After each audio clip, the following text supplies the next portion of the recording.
বন্ধুরা সবাই, আমি খুব ভালো আছি। আর তোমরা দেখে বুঝতে পারছো আমি কোথায় আছি। আমি কুয়াকাটাতে। আজকে আমাদের দ্বিতীয় দিন।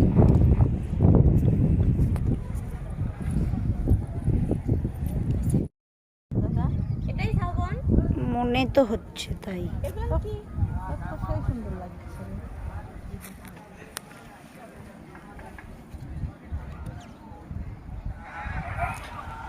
যাই হোক, আমরা সবাই মিলে বের হয়ে এসেছি দেখার জন্য। আমার মা বলছিল আমার নাকি খুব ভালো লাগছে দেখতে। আমার মা ছিল, আমার দিদি ছিল, জামাইবাবু ছিল, আর ওদের দুটো ছেলে মেয়ে ছিল। আমরা সবাই মিলে একসঙ্গে এসেছিলাম কুয়াকাটাতে।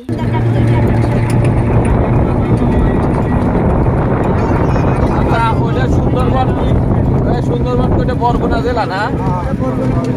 এই এখন যেখানে আছে এটা সমুদ্র পাহাড় না বরগুনা? এটা পটুয়াখালী সুন্দরবন। এগুলা এটা সুন্দরবন ম্যানগ্রোভ।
আর সোজা দেখতে পাচ্ছ ওটা সুন্দরবন।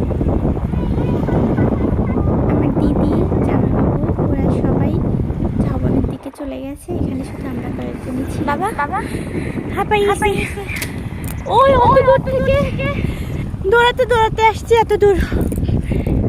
বন্ধুরা, সাগরকন্যা কুয়াকাটা আমরা দেখতে বের হয়েছি। দেখো এই পাশে সব ঝাউবন, সুন্দরবন।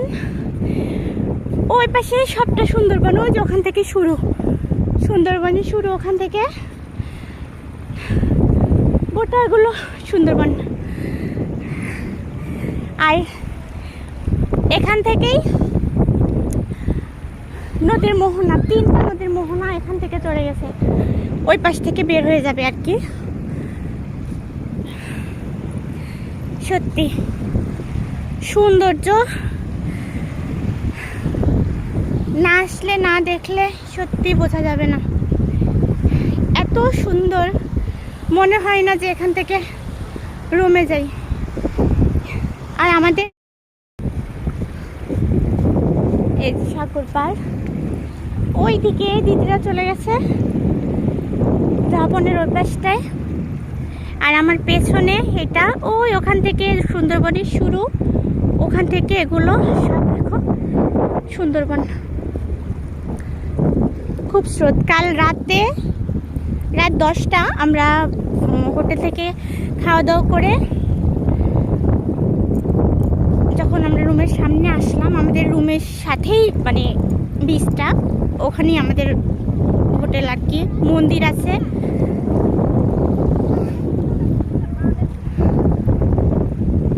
ওখান থেকে এরকম দেখা যায়, এত মানে জোয়ার ভাটা। সেটাও দেখলাম, অনেকটা হয়ে গেছে। মানে আমরা স্নান করলাম যেখানে, সেখান থেকে অনেকটা মানে উপরে চলে আসছিল জলটা। আর এত স্রোত, এত ঢেউ, মানে এখন সেরকম ঢেউ নেই, বাতাস। ওই পাশে সুন্দরবন তো, এখানে এমনি বাতাস। মামা আসো, এই যে আমার মেয়েটা জিন্দুক করাচ্ছে, ওর সঙ্গে দৌড়াতে দৌড়াতে আস্তে আস্তে আমি হাঁপাই গেছি। পা ভিজে গেল। আসো, আর থাকতে হবে না মা, প্রচণ্ড ঢেউ। আমরা ওইদিকে যাই, ওই যে ওইদিকে লাল কাঁকড়া দেখতে যাচ্ছি এখন। এই দেখো ঝিনুক, কি সুন্দর ঝিনুক। অনেক অত কিনারে যাবে না মামা, হচ্ছে অত কিনারে যাওয়া যাবে না পাগল। তুমি আসো তাড়াতাড়ি, আসো। অনেকটা দূরে আছে, পেছনে ছিল, আমরা দৌড়াতে দৌড়াতে চলে আসছি ওখান থেকে। ওই পাশে অনেক মানুষ চলেছে, এখানে লোকজন নেই খুব একটা। আমরা ঝাবনের দিকে যাচ্ছি লাল কাঁকড়া দেখতে, আর কি ওই দিকটা নাকি লাল কাঁকড়া দেখা যাবে। অনেকে বলছে সূর্য থাকলে নাকি, রোদ থাকলে লাল কাঁকড়া দেখা যায় না। যাই হোক, দেখি দেখা যায় কিনা। একটু আগাতে থাকি। মাম্মা এসো, তুমি দৌড়ে সিথির কাছে চলে যাও, দিয়ে বিদ্যার কাছে চলে যাও। ওই দেখো বিদ্যা ওখানে, দৌড়াও বাবা দৌড়াও, তখনকার মতো দৌড়ে চলে যাও। আমার মেয়েটার একটু হাত কেটে গেছে আমার এই কাঁকড়াতে লেগে। মনির বাবাই ভেবেছে যে এখানকার সেই লাল কাঁকড়াগুলো সত্যি কাঁকড়াগুলো কামড় দিয়েছে। ও তো ভয় পেয়ে গেছে। পরে বললাম না না, ওই কাঁকড়া না, আমার মাথার এই কাঁকড়াটাতে অনেকটা লেগে গেছে। ওই যে গান গাইতে গাইতে আসছে আমার উনি। তুমি আবার যাচ্ছ বাবার কাছে?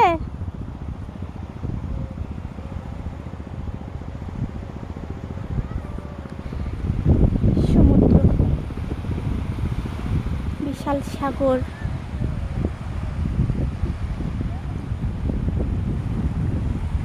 শুধু দেখতেই মন যায়, দেখতেই মন যায়। এই তোমরা আসো, আমাদের কথা ওইদিকে যাবে কিনা জানি না, যাই ওদিকটাই ঘুরে আসি।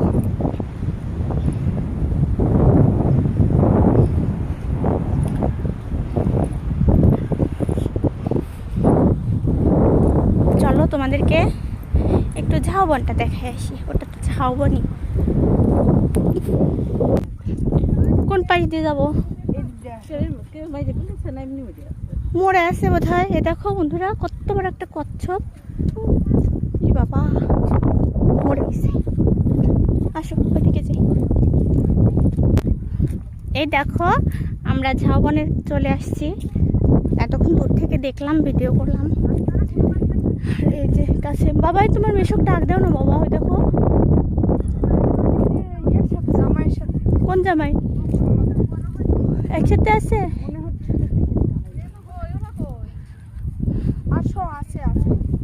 ওইদিকে বলো তো, ওরা ওইদিকে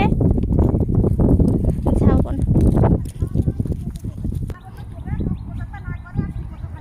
এই যে বন্ধুরা, শুধু বালি আর বালি। ওখানে আমাদের হোটেলের সামনে যেটা দেখলাম, জোয়ার ভাটার সময় এত দূরে জল চলে আসছে। তার মানে এই ওই অত দূরের ওই সাগরের জল এই দিক দিয়েই চলে আসে। আর এই যে ঝাউবন, সবাই বনের মধ্যে যাচ্ছে।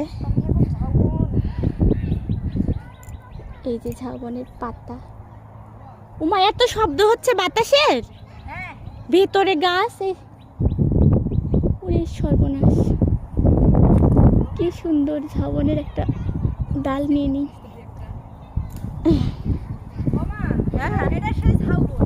হ্যাঁ, সেই ঝাউবন। এই যে ঝাউবনের যে পাতা, এরকম পাতা, চিকন চিকন, একদম চিকন চিকন পাতা।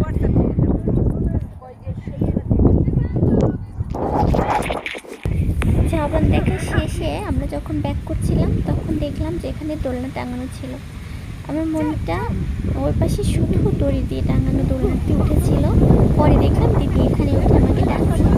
পরে ওকে ওখানে বসিয়ে দিয়ে আমরা এখানে এই দোলনাতে একটু উঠেছিলাম। অনেকগুলো দোলনা টাঙানো ছিল ওই পাশ দিয়ে। আমার মেয়েটা পরে বলছে, মা আমাকে কেন এটাতে উঠালে না? এটা তো শুধু বাঁশের ছিল। তারপরে ওর খুব ইচ্ছা ছিল যে এটাতে ওঠা, কিন্তু সেটা আর হয়নি। আমরা অটোতে করে আবার চলে গেলাম সেখানে। এবং যাওয়ার পথে এখনই আমরা শুটকি মাছ কেনার জন্য। ওখানে শুটকির অনেক সবাই মাছ চলে রয়েছে। গেছে তো আমরা শুটকি মাছ কেনার জন্য দোকানে চলে এসেছি। রূপচাঁদা 150 টাকা নেই, 150 টাকা। একটু বড় সাইজের মাছ। একটু ইয়ে করে দিয়ে না, ভাঙা চুরা যেন না থাকে। এই আমি তল দিয়ে মেরে বাইরে দিয়ে মাছ দেখেন দিয়ে ভাঙ্গা সুর আছে নি। মানে ওই জন্য তো মাছটাই টাটকা, এই জন্য দাম বেশি, এটা কোনো গুড়ি নেই। দাম কি সাদে? যা করলেন তাই 10 টাকা কম নেবেন। এটা কম নাই। আমরা কই বললে এবার মাছ কোনো কম নাই এটা। আপনার ওজনে আমি পারবো 10 গ্রাম বেশি দিয়ে দেব। এ দেখো কুটি কুটি রূপচাঁদাও আছে। এই দেখো ওই কুটি ওই রূপচাঁদাটা কত?